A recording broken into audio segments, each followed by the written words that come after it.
पहले यूनिवर्सिटी के तमाम इंतज़ामिया को इस खूबसूरत महफ़िल मुशायरा सजाने पर दिल की गहराइयों से मुबारकबाद पेश करता हूँ।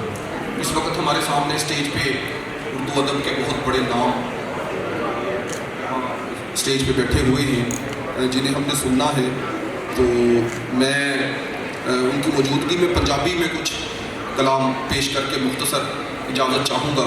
जनाब अज़हर फ़राक साहब की इजाज़त से एक कता आपकी समातों की नज़र कर रहा हूँ कि सारी आकड़ भन्नी बैठा, सारी आकड़ भन्नी बैठा, अपनी गलती मन्नी बैठा।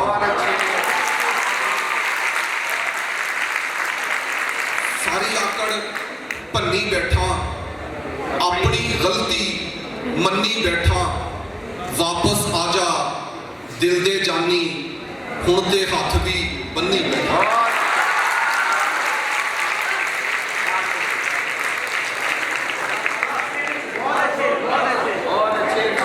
और एक गज़ल से कुछ अशार कि सारे धोने धो सकना है, सारे धोने धो सकना है, साड़ी बांह ते सौ सकना है।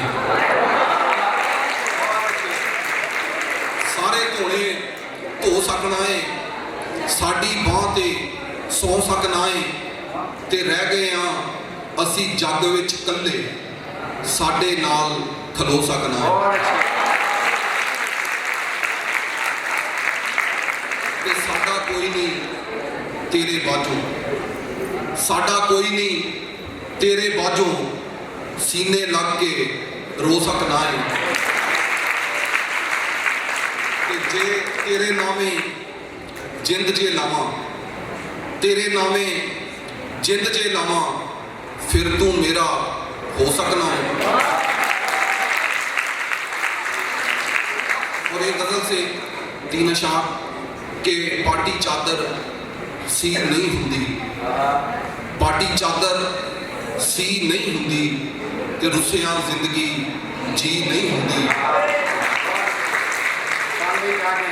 ते मट पीते ना पीती वर्गे, मट पीते ना पीती वर्गे, जे उस अख चों पी नहीं हुंदी, ते वेख लियाए पिंडां विच भी, वेख लियाए पिंडां विच भी, एक धी सब दी धी नहीं हुंदी।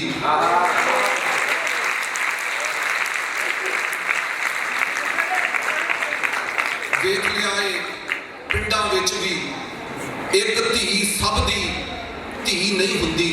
और ये आखिरी दो शेर और आपसे इजाजत कि तेरे नहीं उलांबे जांदे, तेरे नहीं उलांबे जांदे, सोने ते नहीं तांबे जांदे, तेरे नहीं उलांबे जांदे, सोने ते नहीं तांबे जांदे, ते साडा भी कोई दर्द वंडाओ, दुख नहीं इन्ने सांभे जांदे।